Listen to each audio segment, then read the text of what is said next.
guys, welcome back to the Christmas video, and I missed a day. I'm sorry about that. I can always come with an excuse, but yeah, it's been extremely hectic, but I decided, you know what, I at least have to upload something for Christmas, so that's what this video is.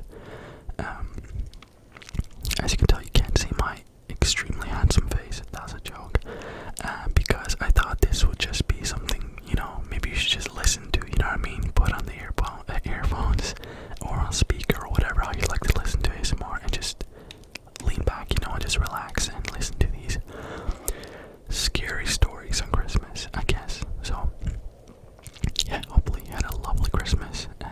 Hopefully it was fun, filled with joy, and hopefully you got what you wanted. And if you're a little bit older like me, it doesn't really matter to me anymore what I get. I'll get pretty much excited for anything. So yeah, but anyways, I hope that you get what you want and had a lovely Christmas. And yeah, just that you're feeling good is important. So yeah. Before I start, thank you guys so much for almost getting me to 300 subscribers before the end of the year. I did not think I would get that far.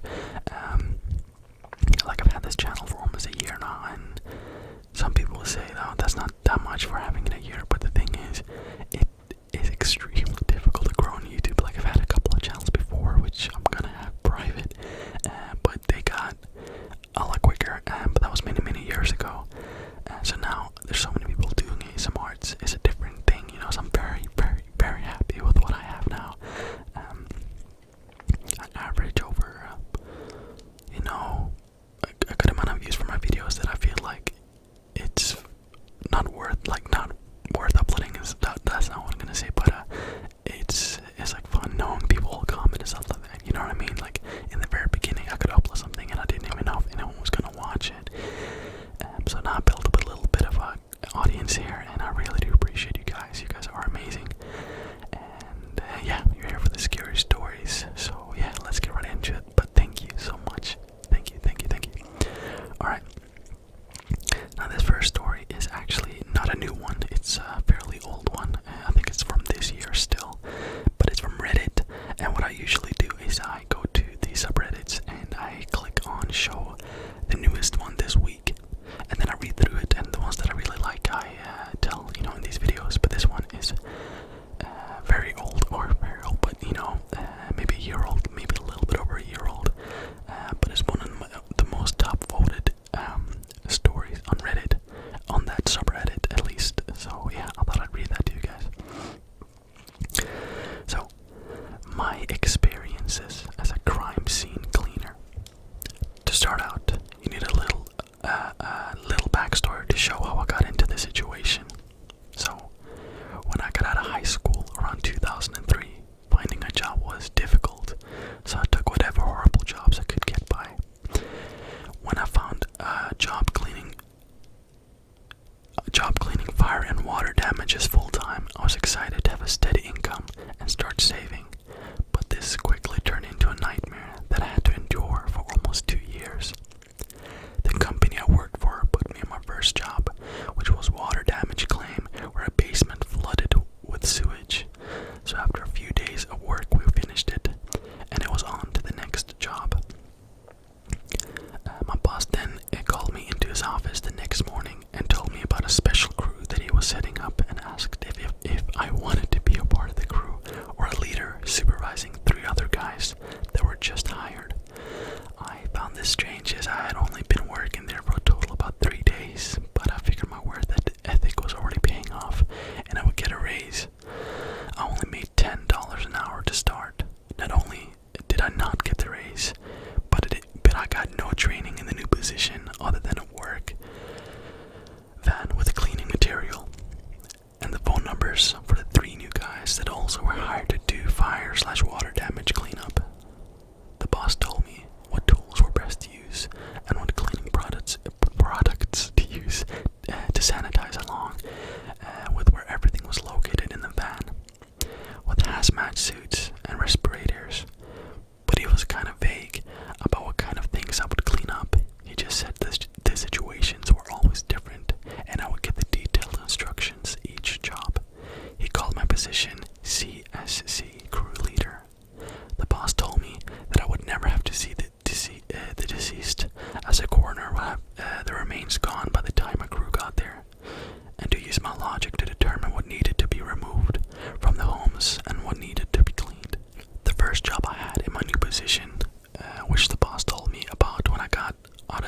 office was cleaning up the remains of an elderly or man or woman who died in their house and had been laying in a chair. When we arrived, the coroner had me come inside to show me a few things that were considered hazardous material and needed to be removed due to the risk of disease. I guess my boss knew a few people from the county coroner's office, and much of the work came in from their recommendations. Not only was the deceased still in the house, but was fully visible to me and the other guy, and you could smell the rot through the masks as the house had no AC, and this was mid-June. The coroner was backed up and waiting on additional people to show up to load the body as it was falling apart. And I called the body it because I honestly couldn't tell if it was male or female, and was trying not to look as it was disturbing me. The other 3 guys I worked with handled it well, but 2 got sick from the smell and had to go outside to puke. We all waited outside after the coroners showed us the chair, the fluids that leaked into the carpet, and the basement where the fluids went through the subfloor and puddled on some boxes in the basement. This is super relaxing, right guys? Dead bodies and stuff. Jesus. The coroner's support arrived and took the deceased out, and me and the crew started working. After about 5 minutes, weird things started to happen. The first of which was when I began to disassemble the chair. I had removed the back of the chair and was putting it into the special hazmat bags that I was given. And the base started to rock when I was about 10 feet away, putting the bag with the back out of the chair by the front door. Nobody else was in the same room as the other guys were in the basement dealing with the moving boxes. I brushed it off and took apart the base of the chair as much as I could, and when I got it up into the bag, I got a chill up my back and then began feeling sick. I just figured it was a shock of what I was cleaning hitting me and pushed on. Even though the chill was strange, as it was a very hot mid-June. Next was removing the carpet and assessing the floor to see if it would be able to be cleaned up or if I had to remove a section of the floor. So I called the boss to ask him, and he told me just to pour the special cleaner on the area to soak into the floorboards and it would be fine. So I got it out of the truck where he said it was going to be and brought it inside. When I got inside, all 3 of the guys in the basement were scrambling to get out of the basement, tripping over each other, and all 3 ran outside. When I asked them what was up, all 3 said there was someone in the cluttered basement, and they assumed it was a homeless person or a junkie. Detroit has many issues with these kinds of things.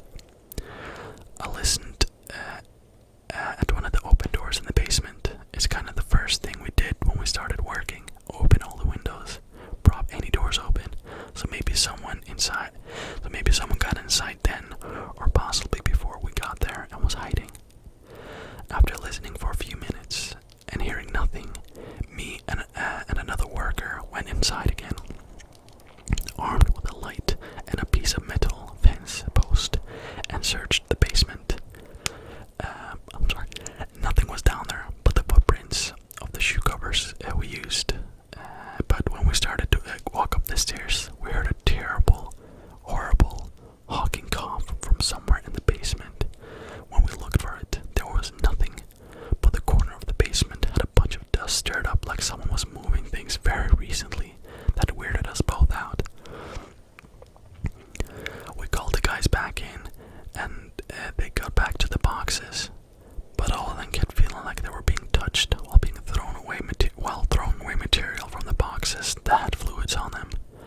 I went back to my upstairs job, but found out that the cleaner I put next to the floorboards were gone, and I started getting frustrated as it was the only jug I had of this cleaner, and I clearly remember it being set next to the area before the guys ran up the stairs and my attention was redirected.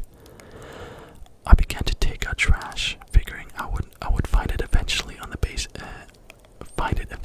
or the basement guys took it to the floor and found it on its side behind the bag that had been back of the chair. This is impossible. There were like 6 other bags in front of this one.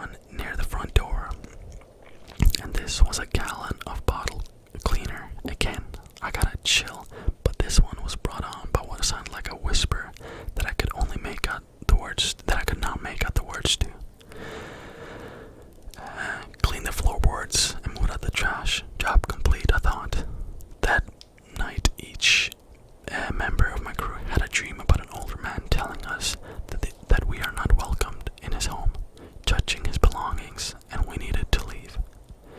In my dream, I was alone in this house.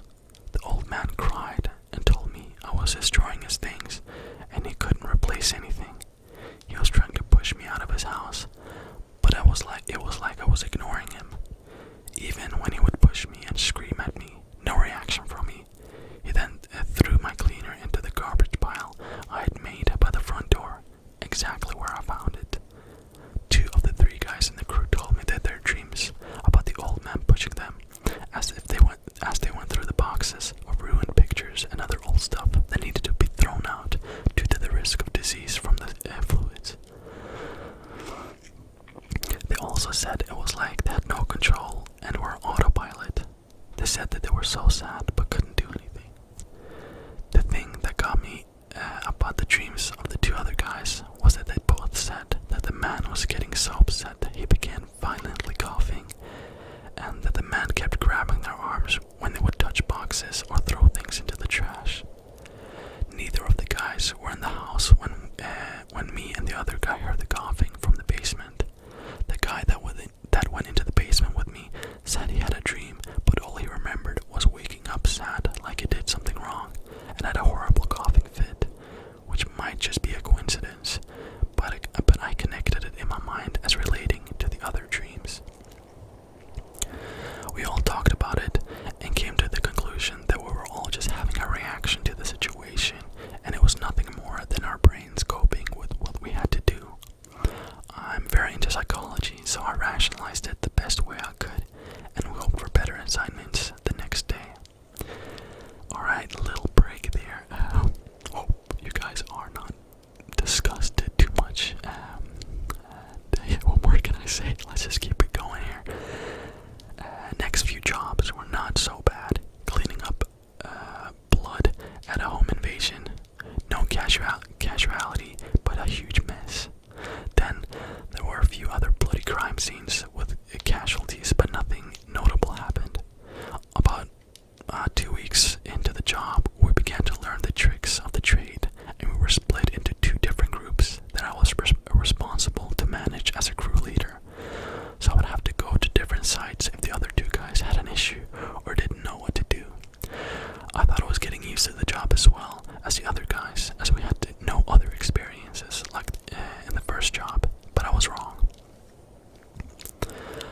The next job that there was activity was a suicide of a man that was middle-aged. The coroner had already moved the body, but it was a mess. The guy had shot himself with what I think was a large caliber handgun or shotgun, as the spray was everywhere in the basement in like a second living room. There were skull fragments lodged in drywall and gray matter all over, and again, he was not found for a bit, so the smell was horrible. I'm so sorry, guys. I read this story, I'm like, yeah, this is okay. That's not that disgusting. It is. I'm so sorry. First step in cleaning this was using our backpack vacuum cleaner to suck up all the biomaterial. The coroner told us when we went in that he and his partner were extremely uneasy in the house, and it felt strange, and we immediately started getting claustrophobic and suffocating feeling when we went into the basement as well.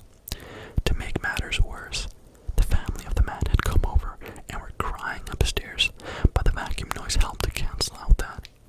While I was cleaning, the power to the lights went out, and it was completely pitch black. This was strange because my vacuum was still powered. My crewmate started screaming at this point, so I turned off my vacuum and climbed off my ladder. I thought maybe I touched a wire to the lights, but when my vacuum unit was turned off, he was still screaming, and I could hear things being knocked over. I started fumbling around for my flashlight on my tool belt and yelled for my friend asking what was going on, but all I got back was panicked screaming. Then I saw in the pitch black something darker that was moving in my direction, and I will admit, I freaked out. I slipped trying to back up, still looking for my belt for the flashlight, and I found it when my back hit the basement wall. I turned it on, turned on the light and aimed it at the blackest shape I have ever seen. When the light turned on, I saw the shape of a man wearing a flannel shirt, a beard, and an expression like it was about to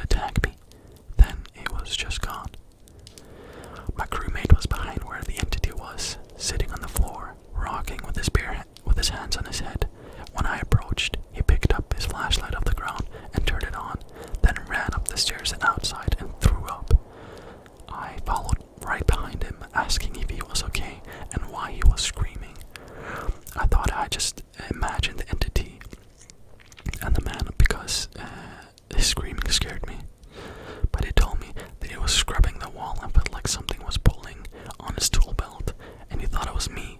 But when he turned around, the lights went out, and he was engulfed by what he said was a dark smoke, and he immediately could not breathe and was struggling to move. He managed to pull his flashlight out, but it was knocked out of his hand, like his wrist was grabbed with force, and he managed to scream. When he did scream, trinkets started falling off an entertainment center that was about 3 feet to his side, and the black smoke moved back, but he was close to passing out from exertion. He also said he lost hearing and didn't know any noise came out when he started screaming, and that the stuff falling from the shelves was landing on him, and that's why he was covering his head. He said it felt like a weight had been lifted off him when the dark smoke backed up, but he felt sick right away, and the light from my flashlight made the sick feeling increase. We took an early lunch where we just sat there, pale as ever, and didn't say much to each other. Then he said he breathed in that smoke and it didn't feel right. I got him some Gatorade, and his color started to come back. I never told him I saw a man when I turned on my light because we still needed to finish, and I didn't want to put that in his head since he never mentioned seeing it. When we went back, the lights in the basement were on again. Half of the things that fell from the shelves were back on the entertainment center, and the TV was on baseball. There was also a different smell in the room, similar to burnt hair. My worker stayed half an hour, got sick again, and then went home for the day, leaving me alone to finish, which I didn't want to do, but I had to do as the other guys had their own job. After cleaning up everything with my vacuum, I began scrubbing old blood, which is hard after it congeals. Mix in with brain matter, and it's like glue. Creepy. Even with cleaner. While I was finishing up, I kept seeing the shape of a person always in the sight of my vision. Each time I would smell that strange bird hair scent a few times. I also felt like a force was pulling at items on my belt. Not sure what items, as there were several things on my belt. When I finished the job, I went to use the bathroom upstairs, and in the hallway along the way, I heard like a muffled cry or moaning. I froze up and stayed still, thinking maybe a family member had come back, and when I panned around, there was nothing. But I saw a picture on the wall of a man with a beard, wearing a flannel, several other pictures in the hallway of other scenarios of the same exact man, different flannels with deer or fish or family. I had not seen a picture of the man, as I had not been anywhere else in the house with a bathroom. Nor did I use the bathroom downstairs, because pulling off the hazmat stuff is a pain. As I was securing the house, closing all windows, locking doors, and shutting down every light but the front porch light, I saw the front curtain move, and again I saw a darker than a black form in a front window. The last experience I will share in this thread happened mid-July in a very bad area in Detroit. Again, before I continue, I'm so sorry about the story. That was mental. There is still more of the story. It was a bit darker than I had realized in a lot of aspects, and maybe a little bit nasty, but it's interesting, I guess, to hear these experiences regardless. Maybe not relaxing, but maybe. Alright, the last experience I will share in this thread happened mid-July in a very bad area in Detroit. There had been an incident where a guy supposedly tried to abduct a child, was stopped by people in the neighborhood who beat the man very bad, and he escaped to his house, where the neighborhood people had quickly called the police, and civilians surrounded the man's house to prevent an escape. The police response time in this area is horrible, and the people were throwing rocks through the man's window and damaged his car. The man was hurt bad by the mob and was hurt by rock or glass and died in his home. This assumption is by the DPD, Detroit Police Department. I'm so smart. Wow. No. Oh, I'm sorry, Jesus. From what the other police officer told me, it was a misunderstanding, and the man picked up a girl that was injured riding her bike, and some kids that knew her told their parents that the man was kidnapping her, and people overreacted, and the man was brutally beaten. That's awful. Jesus. The cleanup was pretty simple to do.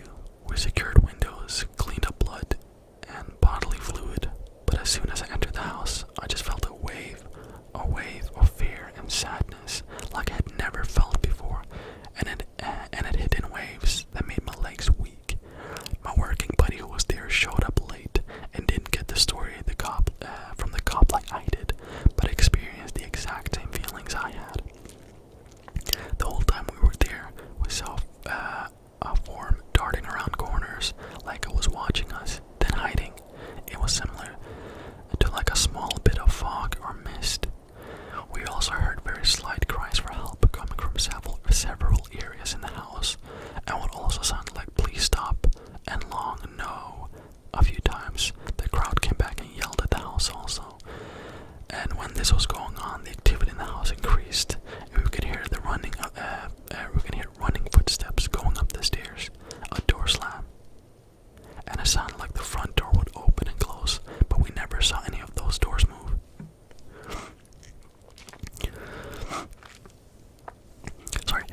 The path of the footsteps sounded like it came from the front door, through the living room, to the bathroom, to the stairs, to the upstairs bungalow room. The part that really got me was I could feel the floor impacts that felt like vibrations of someone running past me when I was cleaning certain areas, and each time I would be hit by one of those waves of fear and sadness.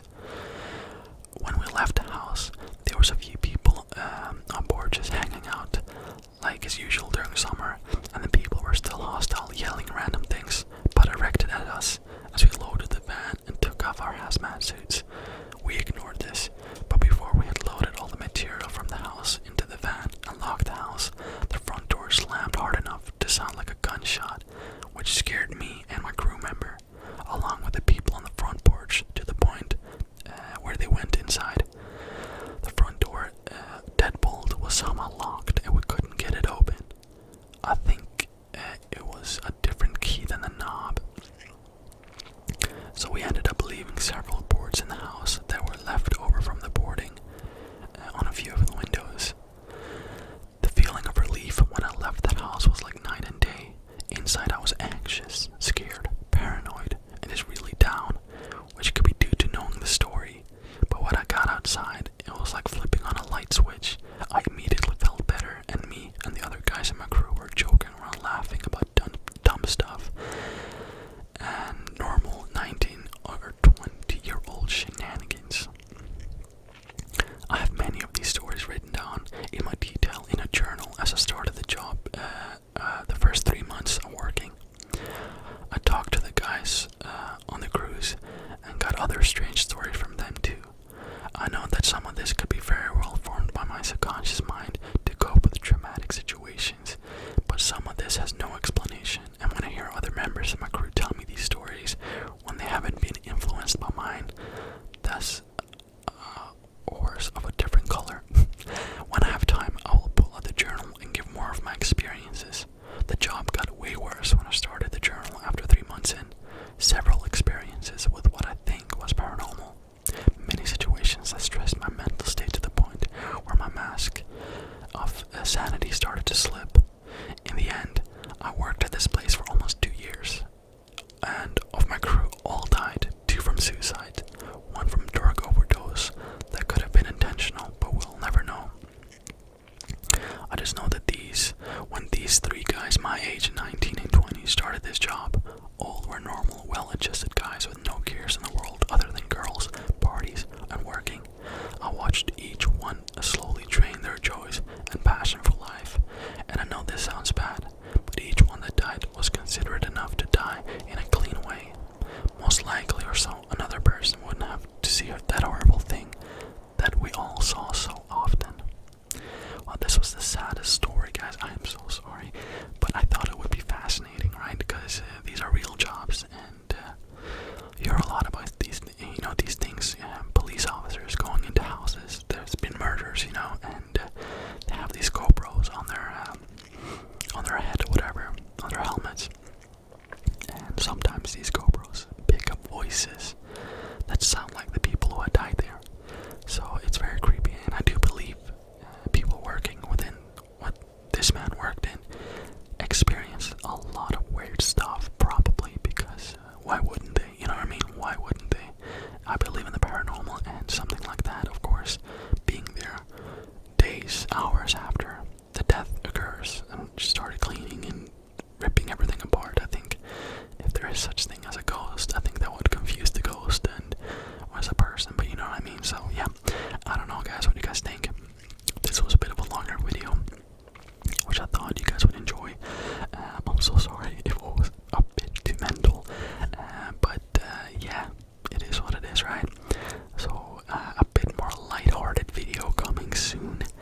I say soon.